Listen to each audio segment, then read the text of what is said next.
Greetings from the Idiot Box, where we explore the good, the bad, and the wacky. I'm Allison Lips. My mom, Marci Kaplan-Lips, is joining us today to discuss Mid-Century Modern on Hulu. Hi, Ma. Hey, everybody. How you doing, honey? I'm good.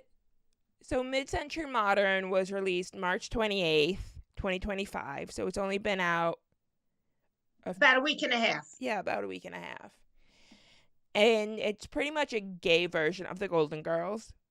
Absolutely. You could tell that Nathan Lane's role was supposed to be Dorothy. Yes. Arthur, again, first name is Nathan, but I can't remember his rest of his name. Graham. Arthur Lee Graham is supposed to be Blanche. No, I'm sorry. No, I'm right. Yeah, Blanche. It's Blanche. Blanche, and the guy playing Jerry is supposed to be Rose, and then Linda Lavin is Matt Bomer, and then Linda Lavin is supposed to be Estelle Getty's role of Sophia. Yes, it's blatant that it was supposed to be that way. And it was Linda Lavin was Sybil Schneiderman, and for me, the show was so much like the Golden Girls that I felt like, yeah, it's enjoyable, but maybe sometimes don't give people exactly what they're looking for, because it was so much of the Golden Girls that I wasn't watching it on its own terms. I was comparing it to the Golden Girls the entire time. I did a little bit of that as well, but I did see where the writers were venturing into a realm of their own. Yes. It looks like maybe season 2 will be a little more independent of the Golden Girls, but they were trying to give you a really good foundation as to where they were coming from. Yes, and around episode 5, the show ended up becoming its own thing, but still very influenced by the Golden Girls. It's worth noting that Max Muchnick and David Cohen, who created Mid-Century Modern, also created, I'm not sure if they created or if they were just very closely tied to Will and Grace. Okay, and I could see a little bit of Will and Grace in there as well. The rapport that Jerry has with some of his dalliances is a lot like the Sean Hayes character of Jack in Will and Grace. That is true, which I didn't think about previously, because I was thinking, you're right, actually, in that part, it's not a perfect match for the Golden Girls, because that would have been Blanche.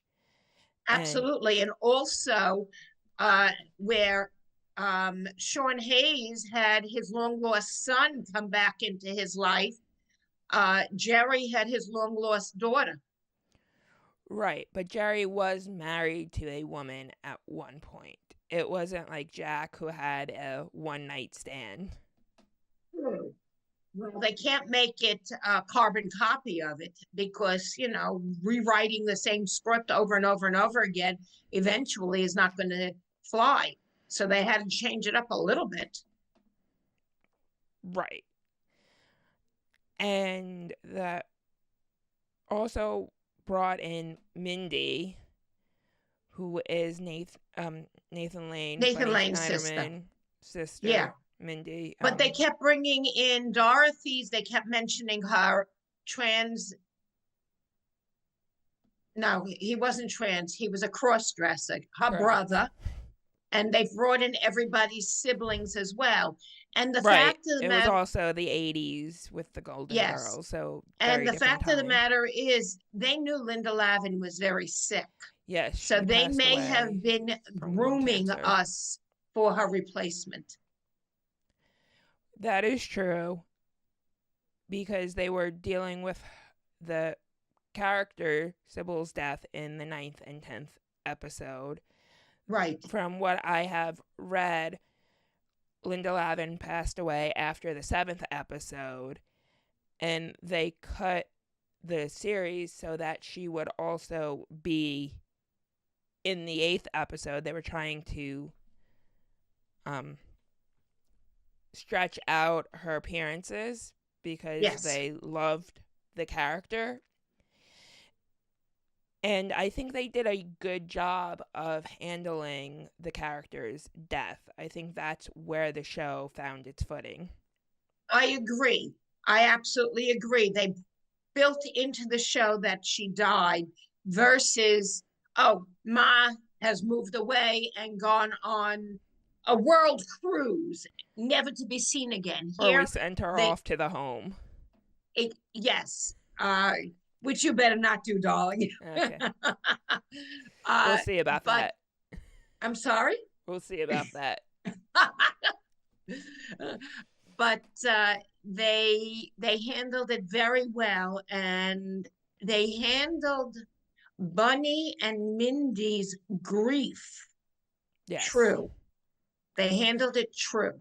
Right, because Mindy was trying to find something from her mother that didn't make her feel guilty. And then she found, or angry, I believe. And then she found something that gave her no feeling at all, which also wasn't the right thing. No. And she finally found something with Arthur. I believe it was Arthur's help. Arthur was helping her a lot, yes. Arthur was helping her find things. Arthur seemed to have a lot of empathy in that. He understood where Mindy was coming from and was trying to help. But I truly believe that the writer made you feel that Arthur and Jerry loved Sybil, and they were just as devastated as her children were by her passing. Well, that was the same kind of relationship Sophia had with Betty, Rose and Blanche in the Golden Girls. Yes, she did, but she didn't die. So there no, wasn't she didn't that die, and she didn't leave the series. The one that left was Dorothy. Yeah, the Golden and Palace. That's when they ended the series. Well, no, there was the Golden. Well, yes, but then the Golden Palace. They ended the Golden Girls, and they came out with the Golden Palace, which no one really, because Dorothy wasn't there, really didn't work. No, she was in 2 episodes. It was good, but it didn't work. Something was missing. Yeah, she was in 2 episodes, but the show doesn't get talked about because even though it's a spin-off of the Golden Girls, it gets forgotten. It's kind of weird that After MASH, which spun off from MASH, gets talked about more. Which I've never heard of After MASH. I'll have to look that one up. It is Klinger and Father Mulcahy at a hospital. I don't remember where the hospital is located, but it's in the United States, and they're taking care of patients there. And I'll look it up. It might be something worth looking into. It had a really good debut episode in terms of ratings, and then the ratings just dropped off. Sometimes spin-offs just don't work. Right. And sometimes they do. There have been spin-offs, and if I could think of some, I would be in your seat instead of this seat. Well, Cheers and Frasier. Thank you. Like I said, if I could think of them. All in the Family had Jeffersons. Yes, there have been a few that have been very successful. But there's also Friends and Joey. Yes, Joey had a show. It lasted about 30 seconds. Yes. I think 1 episode. No, I think it might have had a second season, believe it or not. Yeah, but then he went on to play the role. And then Man with a Plan. Thank you. Man with a Plan, he went on to. And but he was Joey, just older. Right. Or was it Man with a Plan, then Episodes? But both are post-Friends shows. I never saw him in Episodes, but that wasn't a show I watched. Man with a Plan, I would catch every so often.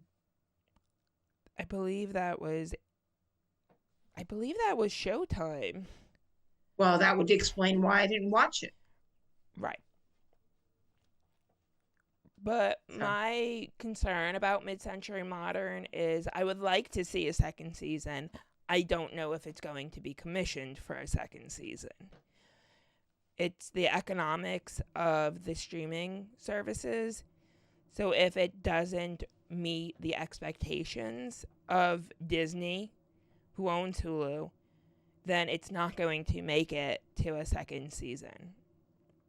Hold on, I'm checking that one out. You're checking what out? Hulu has not officially renewed Mid-Century Modern for a second season. Right. However, given the positive reviews and streaming success, there's a strong possibility. Oh, so they are considering it successful. Yeah, they're succeeding. They're considering it. They are considering it a success. They got an 86% critic score and a 79% fan score on Rotten Tomatoes.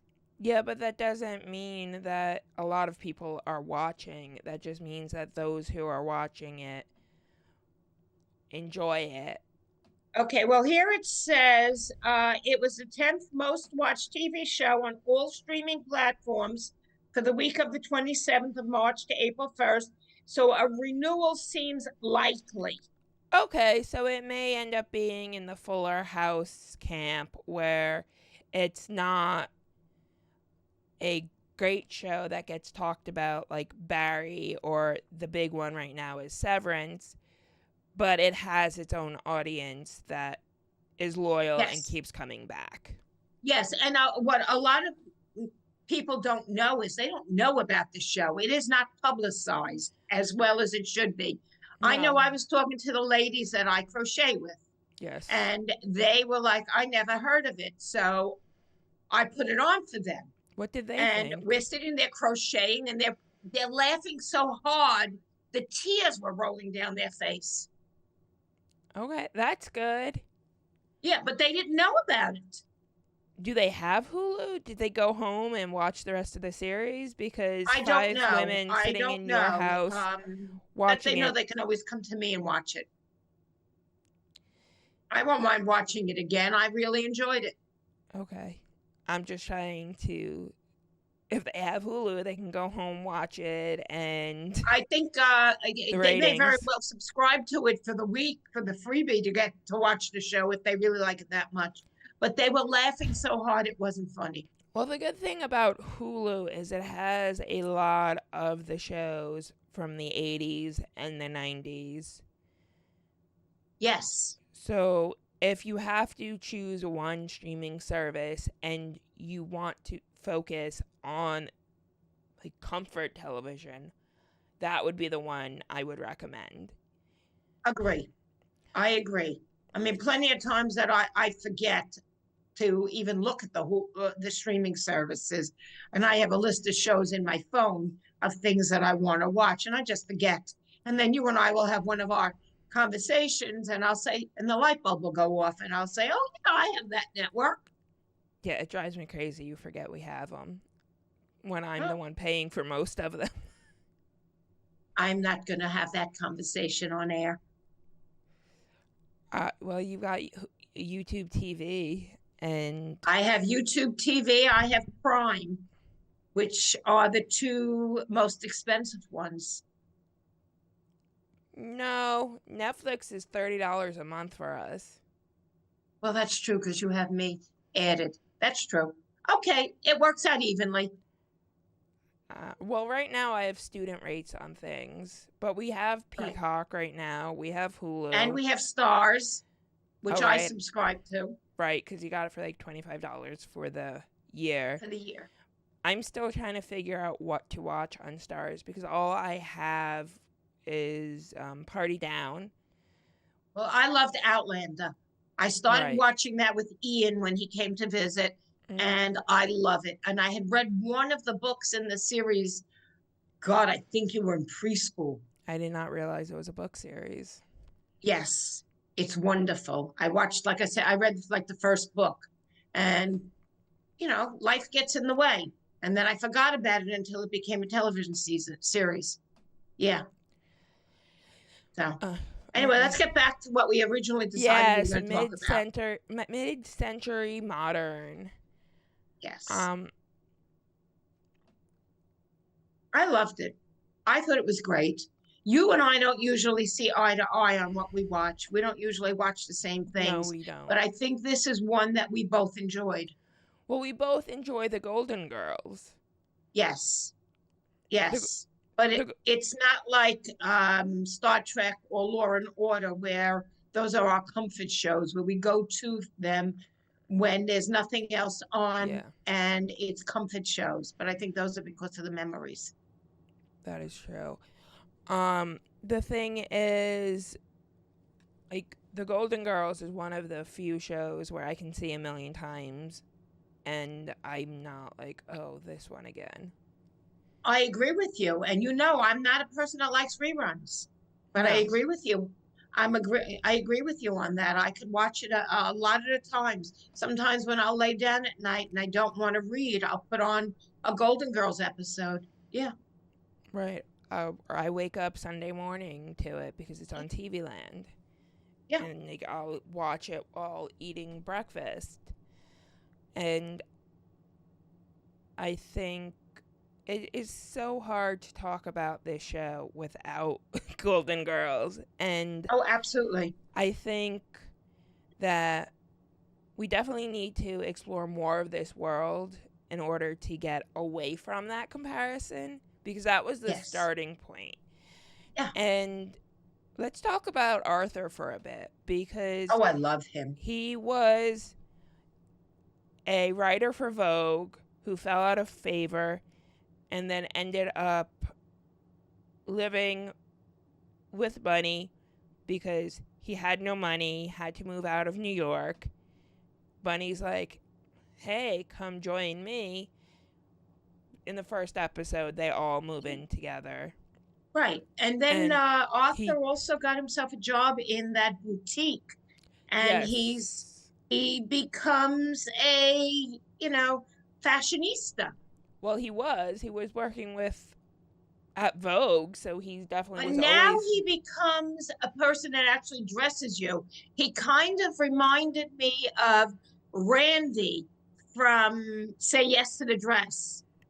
Yes, or Stacy and Clinton from What Not to Wear. But Stacy also has another show, or had another show. True, but they're coming back with a new show on, I want to say Prime, called Wear Whatever the F You Want. Oh, that sounds like it'll be great. That's right up my alley. Because so much has changed since the original show. Yes. Where, then it was oh, dress for your body type.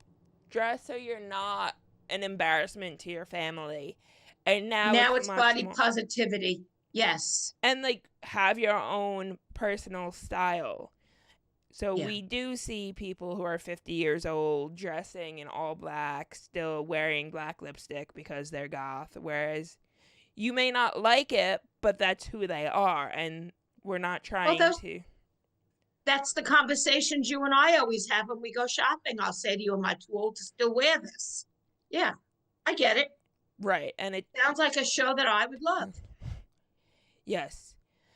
So, but when Arthur is working at the boutique, first he hates it, and because Tevin just wants him to sell. Tevin is played by Jesse Tyler Ferguson, who is phenomenal in the role. Yes, I don't think either one of us watched Modern Family, but that's what he's. I've caught a couple of episodes.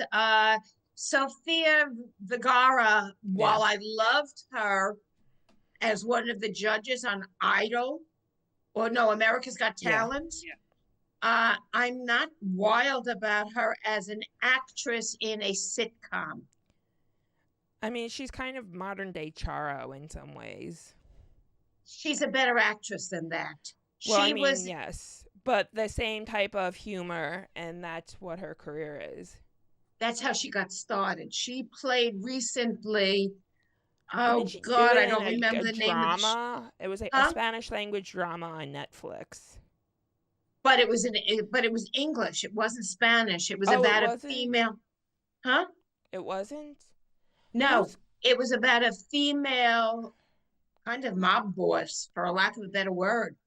Uh, that was a Latina, and she did a really good. I mean, I only saw some clips of it, but she did a really good job.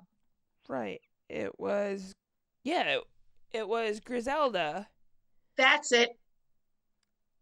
Okay, it's in English and Spanish. Okay, she did a really good job in the clips that I saw her. She's a much better actress than Modern Family. Oh, yeah. Yeah, absolutely. She's. I haven't seen it yet, but from what I've heard, she surprised everyone in that role. Maybe that's our Yeah, next episode. absolutely. I'll have to find it and watch it. You'll let me know what network it's on. Or I could Netflix. just talk to my remote control and find it. Yeah, I know. That also drives me crazy. But it's on Netflix. Okay. It's on What Netflix. what does it drive you crazy that I talk to it instead of typing it? It just does. Okay. I don't like Makes talking life, into things. I know. Just makes life easier. That's what modern technology is all about. Yes. But Tevin at Arthur's, the boutique Arthur is working at, he just cares about making the sale. So he convinces Liz, who's Vanessa Bayer's character, who is not all there, that everything is fantastic on her. And like, oh, you don't need to breathe in that corset because. You look fabulous. Right. Yeah. And she's got thousands of dollars to drop on an outfit. And Arthur's just like, this dress will look great on her. And Tevin's like, no, it's from the sales rack. How dare you even think about that? Yes, but it shouldn't matter. If it looks good on her, that's all that matters. Right, but that's not who Tevin was, even though we haven't seen how Tevin develops because he's in one episode. He might very well be just a one episode because the dynamics are based in the house, not in their workplaces. Because otherwise, they would take us into Bunny's workplace since he's the owner. I think they did bring us into his workplace for one episode when he brought Mindy in. Yeah, but they didn't stay. Right, because he offered Mindy the opportunity to run it, which they didn't explore that further either. Right. But it looks like she will move to Palm Springs, even though she's not moving into the house.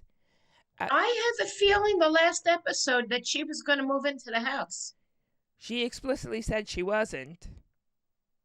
And they made the extra room that used to be Sybil's into that dance room. Right, because she bought them the disco ball? Yes. Okay. Yeah. See, they are branching it a little differently. They're not letting her live. They're not having her live there, but she'll live nearby. She'll probably be there every day anyway. Well, but still. Yeah. Because they're going to need a female character and a foil. Well, either they need a female character or they have to bring in a father figure. Yeah, but I think people would find it odd if there wasn't at least one woman in the show. The Golden Girls had Stan. Huh? The Golden Girls had Stan. He may not have been in every episode. That's true. But he was in most of them. Right. Yes. Always in the background, and then it was Blanche's flavor of the week or more flavor of the night. True. And then they had Rose's boyfriend. Um, I want to say his name was Max. I'm leaning towards Max too. Damn, I'm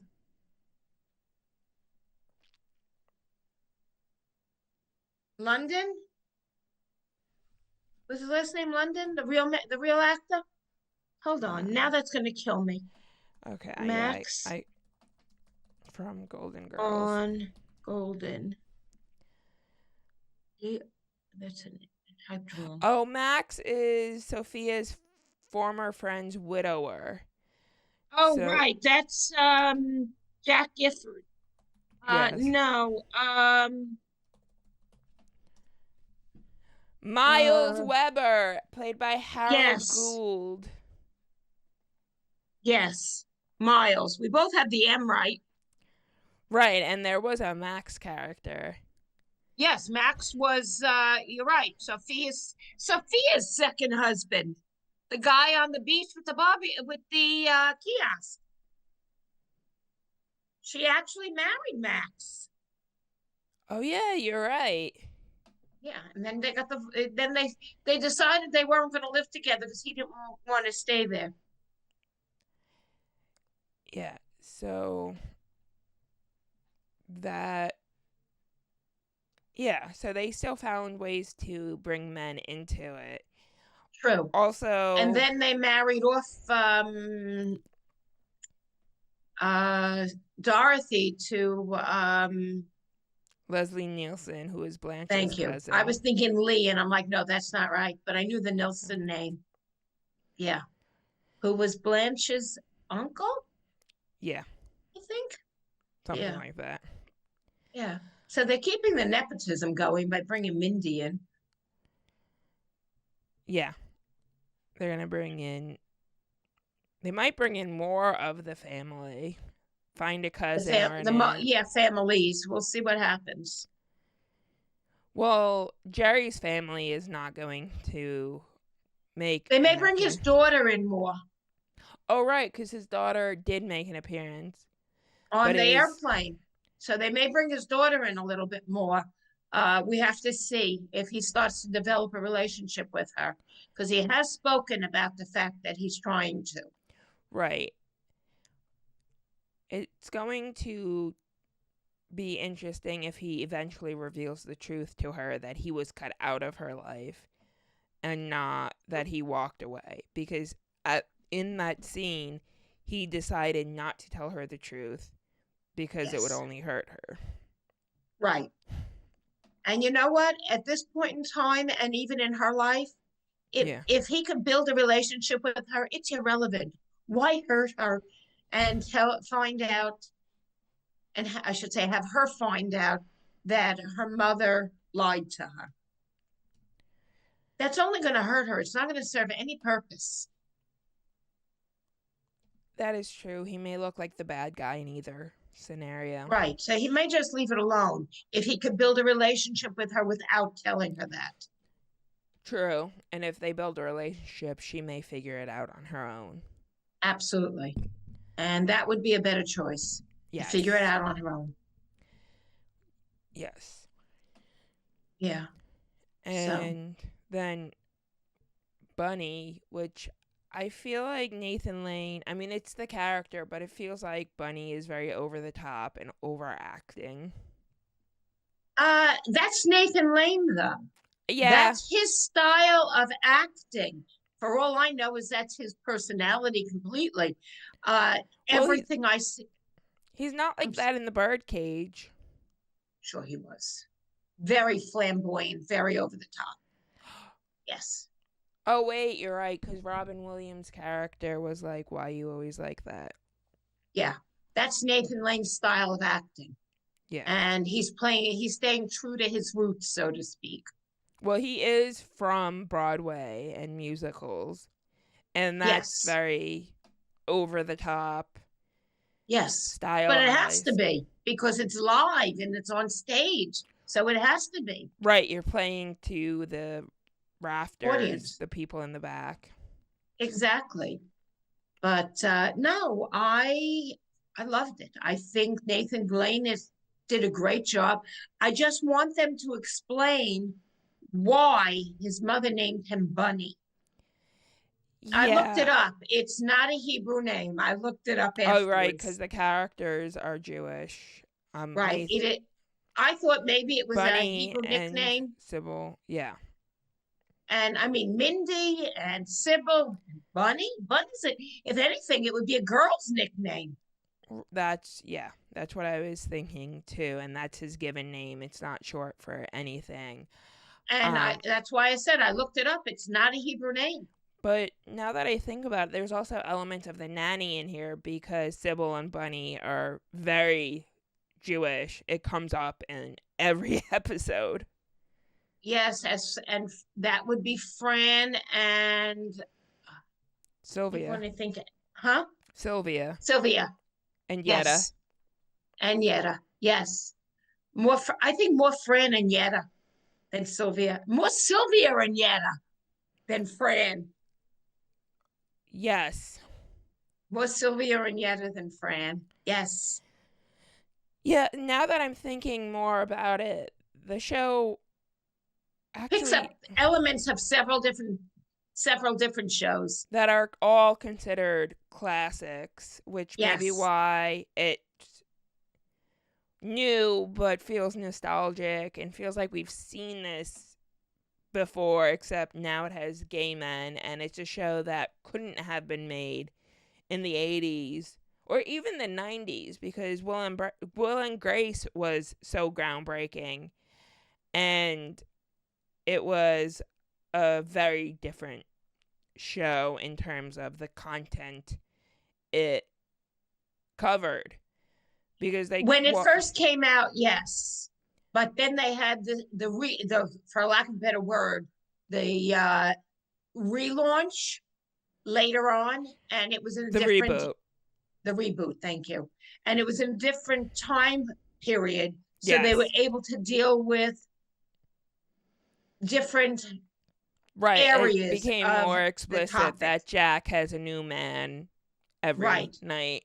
Yes, they were able to deal more with homosexuality than they did early on. But there's also the difference between Will and Grace, which aired on NBC, which is network television, and then Mid-Century Modern, which aired on Hulu, because they can only get away with so much on broadcast TV, even though they can get away with a lot more than they used to be able to. That's true. But you know what? Network TV and streaming services,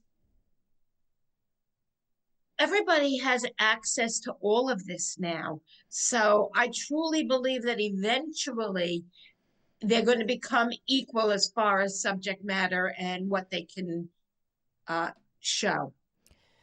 I think the problem that broadcast networks have is that they are dealing with government regulations. They have to be licensed by the FCC.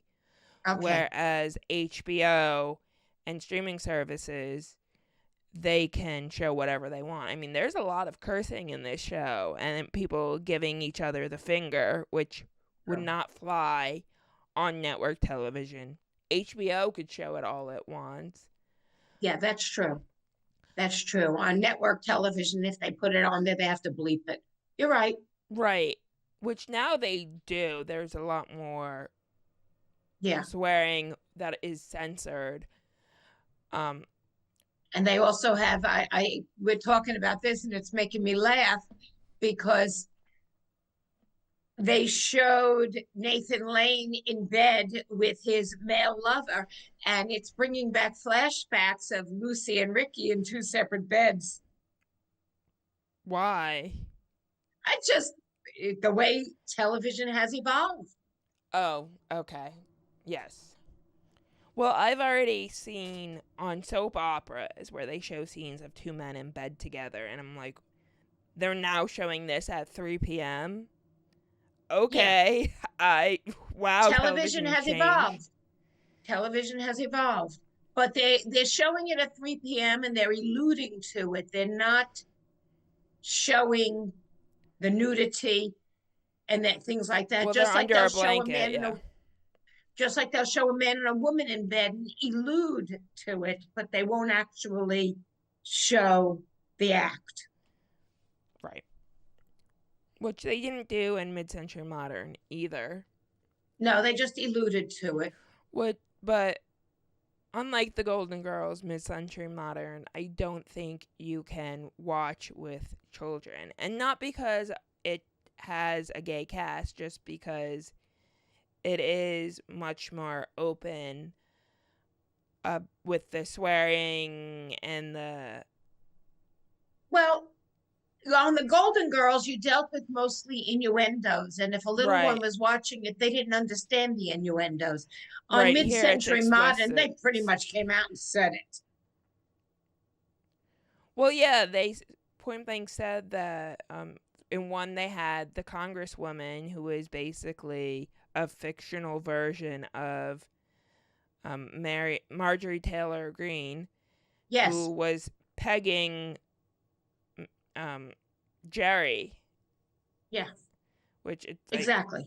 Okay. Yeah. Wouldn't get that on the Golden Girls. And the fact of the matter is, the way Jerry got her to vote in favor of the bill that the guys wanted them to vote, I think technically she voted no against something they didn't want to pass. So she voted the way the guys wanted them to vote because he was blackmailing her. It was Arthur who was blackmailing. Oh, it was Arthur? I thought it was Jerry. Because Jerry was the one she was coming on to.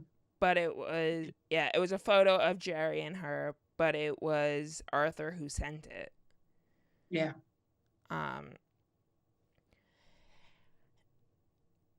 And I don't really have much else to say about this show. All I could say is that I think it is a good show. I think it needs to develop some more, and I'm looking forward to season number 2 to see where they take it. Yes. Now, in season 2, they can develop the characters and make it go on for years, or if they basically keep it as a gay version of the Golden Girls, it's going to die after season 2. Right, and I think they are going to move on from that. I think that was just a good way to get attention, which the show hasn't done very well. Because it wasn't advertised. Until you mentioned it to me, I didn't know anything about it. And now the TV, whenever I'm in the house, the TV is on in this house all the time. Right, but you mentioned earlier that you don't watch the streaming services until someone reminds you. It doesn't matter. I have the Today Show on every single day, and I watch and I listen to the segments, and I add shows to my list of what to watch, whether it's on Hulu, Peacock, Prime, HBO, Max, whatever. Yeah. I find a whole bunch of shows by watching that. Yeah, but the thing with the Today Show is because it's Comcast and NBC Universal, they focus on NBC shows and shows on Peacock, because now we have where everyone wants you to watch their content, and a lot of not media companies have pulled their shows from other streaming services and put it on their own streaming service. Yeah, true. So you need to either be online reading other sources or listening to what your friends are watching. But if your friends don't know about it, then you're not going to find out about it from them. Well, that's why my daughter is a TV historian. So that you know what to watch? Yes, that's exactly. Yeah, absolutely. And so do my friends. Yeah. Yeah, you come to me where it's what streaming service is this on? And a lot of times I'm like, is it on the one it aired on, or is it on the one that produced it? Right. Because I'll ask you because I won't be able to find it. And okay, where am I looking for it? Right. Like Frasier aired on NBC, but it's on Paramount Plus, and because it was produced by CBS Studios. And I think I've caught Frasier on Cozy. Yeah. Yeah. Yeah. Which is a digital subchannel in New York of an NBC station. I don't know if it's a digital subchannel elsewhere. I mean, I know it's a can't digital answer you. subchannel, but I don't know if in your area it's a digital subchannel of ABC or whatever, because I don't know. I get it on YouTube TV. Right. I can see who runs Cozy. Let's see. Cozy TV is... Oh, it is an NBC owned. Well, then that would explain why I'm getting it. Yeah. So it is NBC, but they are buying... Well, they are buying the rights for it from CBS. Okay. So, but Frasier you'll also find on Hulu, but yeah, CBS. So it's on Paramount Plus, whereas George Lopez aired on ABC and is on Peacock because NBC produced it. Yeah, that's a show that's not my favorite. Right. And the new reboot of his show, the Lopez versus Lopez, I think is just as silly. Not my style. Where his daughter. Yeah, it's not my style. I mean, it's somebody who likes that type of stuff. They're going to love it because he is talented. It's just not my thing. Right. But I was just pointing out where if you're only going by where it aired, you're not going to find things in places you'd expect. Exactly. But most people don't know, oh, so-and-so produced this. Yeah, well, most people don't care. Well, you have to care if you're going to find it. Yeah, I know. That's why I pick up the phone. Yes. I mean, you can always Google because it's not a perfect match. Sometimes the media companies find that they'll make more money if they license it to another streaming service. True. Especially one of the lesser streaming services that people don't really have. Yeah. Like Stars is one of those. Yeah. But a lot of people I know, there's a lot of the streaming services, they don't have original content. So it's like, why? I mean, I have Stars. I had Stars has original. Very little. Well, yeah. I had a trial of Apple TV. Well, Apple is all originals. They didn't have anything that there's some things that interested me. I was watching it at Tom's house, but he doesn't have it anymore. So, but these are things that people, the original contents that are on these shows aren't publicized. So people aren't paying attention to them. Well, Apple is actually extremely popular because Severance is the newest buzzy show. I'm hearing a lot about Severance, yeah. Ted Lasso has also had a lot of attention. Okay, I take back what I said. You're right. I've been hearing about these shows. I take back what I've said. But we have veered way off of mid-century modern. There's nothing else to say about mid-century modern. Except that we're waiting for the next season. There's only 10 episodes, and not much happens in them because it's a sitcom. That is true, but I do like the way they have the men dancing. Yeah, that is a running theme in the episodes. Yes, and it's always the back. They always show them wiggling their hips from the back. That is true. So it's yeah. I mean it's supposed to be funny. I mean we can go into the jokes, but that would just kill it for anyone who hasn't seen it yet, which is most people. Yes, and we don't want to do that. We want to make it so that they do watch it. Right. I mean, everybody is well aware that Linda Lavin died, so we're not giving anything away with that. Right. It is her last role. Right up till the end. Right. And I think it is somewhat known in that context, but that is the one connection that people might have heard it, because Disney is not promoting the show. And it may be because of the current political environment and the content of the show. Agreed. I don't want to get in the no, we don't need to turn this political, because we don't need people to tune out. Right. But yes, I agree with that statement. Yeah. So that could be why. But it definitely needs more word of mouth. Yeah, and I can only do so much. I know. I turned Joanne and Verna onto it. Right. So yeah, that's all I've got.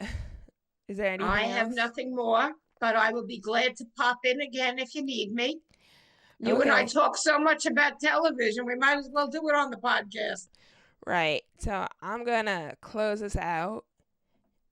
And thank you, Mom, for not a problem visiting the podcast. Until next time, this is Allison Lips for Greetings from the Idiot Box. Remember, television is a medium, neither rare nor well done. Bye. Bye-bye.